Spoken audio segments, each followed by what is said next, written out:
kanker, stroke, kencing manis. Bagaimana cara kita memperbaikinya? Kaidahnya gampang sebenarnya. Kaidah pertama,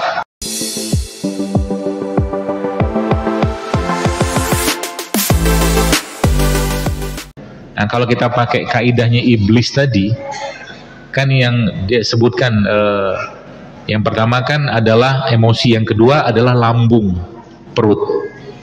Ya, ini terakhir. Sehingga bab tentang kesehatan itu, kalau mau sehat badan kita, maka perbaiki lambung, perbaiki pencernaan, perbaiki usus. Itu poinnya. Yang saya pahami dan saya pelajari, semua penyakit-penyakit berat Bapak sekarang itu pasti ada masalah di pencernaannya. Anda sebut apa? Kanker, stroke, kencing manis, semua. Itu pasti asal muasalnya di perut. Pencernaan, lambung, usus gitu lah. Pertanyaannya, nah gitu kan, bagaimana cara kita memperbaikinya? Kaidahnya gampang sebenarnya. Kaidah pertama, remove the bad. Buang yang buruk. Remove the bad. Anda sudah tahu tidak sehat, mulai sekarang jangan makan. Titik, selesai. Ya. Sudah tahu nggak sehat, gak usah makan. Sekarang misalkan saya tanya,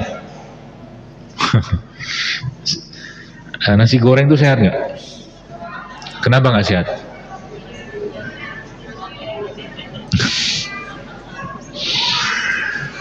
Kenapa nggak sehat? Karena minyak, karena apa? Berarti bisa dong kalau dibikin nasi yang sehat, bisa. Kalau mau, gitu. Apalagi kalau makan, misalkan makan nasi goreng, ada bakwannya, ada kerupuknya, ada teh manisnya, gitu. Dia halal, ya. Tapi sehat, ntar dulu. Makna sehat itu kita harus pahami, gitu loh. Akhirnya kita definisi sehatnya kita nggak paham. Sehingga kadang-kadang ada orang, contoh nih ya, orang jualan jus gitu kan di gerobak-gerobak itu kan, sehat dan bergizi, apalah ditulis itu kan. Ya pemahaman dia tentang sehat seperti itu aja. Padahal dia bikin nanas, jus nanas, nanasnya mungkin cuma 1/4, sisanya air, sisanya gula, sisanya susu.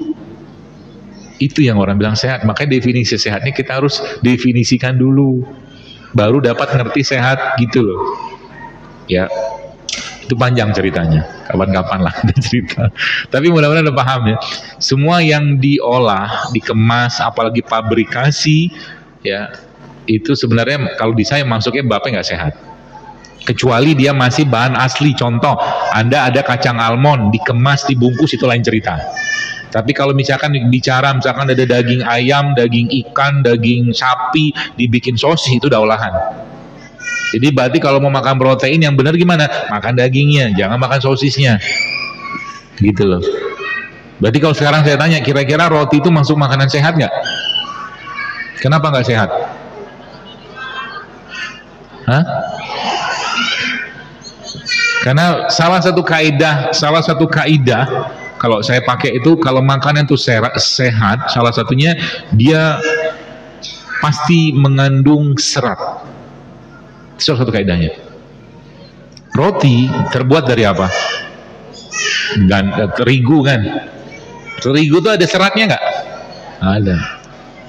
Makanya kalau makan bakwan, misalkan, kan pakai terigu tuh. Yang sehat itu adalah sayur-sayur gitu. Tapi yang paling tinggi seratnya di dalam orang makan bakwan itu sebenarnya cabenya. Cabai itu bagus. Jadi kalau makan bakwan satu, cabenya ya 10-20 lah. Sehat itu. Dokter makan bakwan nggak? Udah lama nggak. Biasanya tubuh saya bereaksi kalau makan gituan. Sudah terpagerin gitu kan. Tapi makan gorengan, kadang-kadang makan, tapi saya pilih gorengan yang tidak bertepung. Contohnya ya tahu, saya makan tuh. Kalau pengen, gitu. Apalagi tempe, ya tempe yang digoreng kering atau apa gitu. Kadang-kadang saya makan kalau pengen. Ya, kadang-kadang tahu pun kalau saya makan, tahu tuh yang saya cari apanya coba? Isi dalamnya, tahu isi itu yang saya makan. Tahu yang kadang-kadang nggak saya makan. Ya gitulah. Nggak usah jadi saya, susah jadi saya. Jadi Anda sendiri aja, ya. Makanya kadang-kadang kalau pas kayak ngisi pengajian begini tuh atau apa gitu, panitia sudah tahu biasanya disajikan buat saya apa. Sudah tahu. Gitulah, nggak apa-apa Ustaz, aman.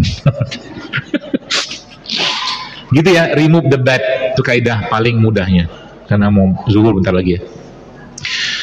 Jadi yang diolah, dikemas segala macam itu ya, ada apalagi yang mengandung gula yang tinggi ya, gula pasir terutama ya, minyak-minyakan. Sederhana sebenarnya kaidahnya, cuman sulit kalau orang nggak biasa.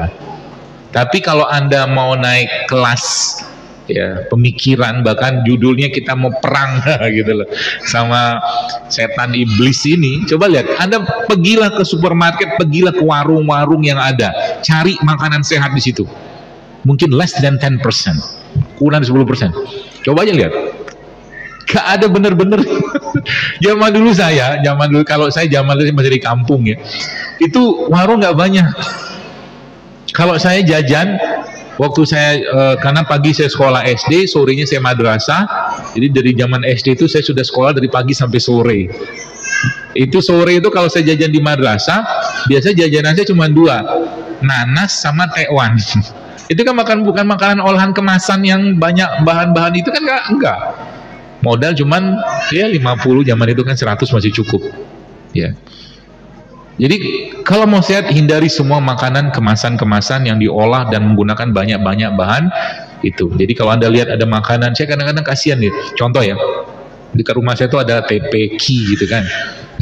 Ya satu sisi mungkin kasihan sama orang yang jualan situ. Akhirnya ada ibu-ibu situ jualan di depan musola itu, jualan makanan-makanan ringan, snack-snack anak-anak harga 500. Ya Allah, isinya apa? Dalam hati saya. Minum-minum kayak begitu. Jadi mulai sekarang Anda kudu disiplin ya.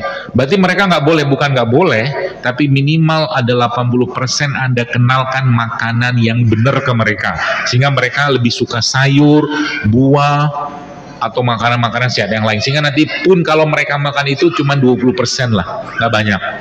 Kasihan Bu ya.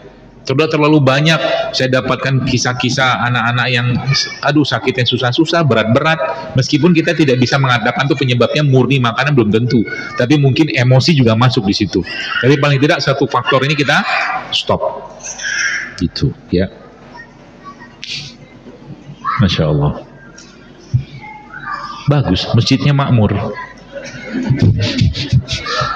jangan disuruh keluar ya, kalau perlu siapin tempat main.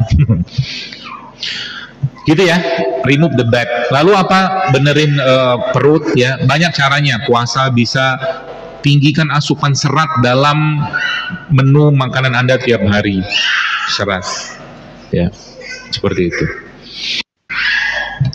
Terus cara memperbaiki perut tuh paling gampang gimana? Paling gampang ya puasa, paling mudah ya. Kalau mungkin nggak mau puasa gimana? Jangan sering-sering makan. Apalagi pakai kaidah makan 3 kali sehari. Setahu saya itu nggak ada kaidah di dunia manapun, setahu saya sih. Kapan dalam Islam kalau kita bicara makan? Kalau lapar, kalau pengen makan, kalau nggak pengen nggak lapar nggak usah makan. Ya, gitu. Sekarang saya pun sekarang lebih sering hari-hari itu makan sekali sehari aja. Sekali makan dapat gizi yang cukup segala macam, sisanya tuh ya ngemil-ngemil yang bagus saja. Kadang ngemil buah, ngemil apa gitu. Sehingga atau air ya, seperti sehingga badan kita tuh lebih banyak yang bagus-bagus dan sehat-sehatnya.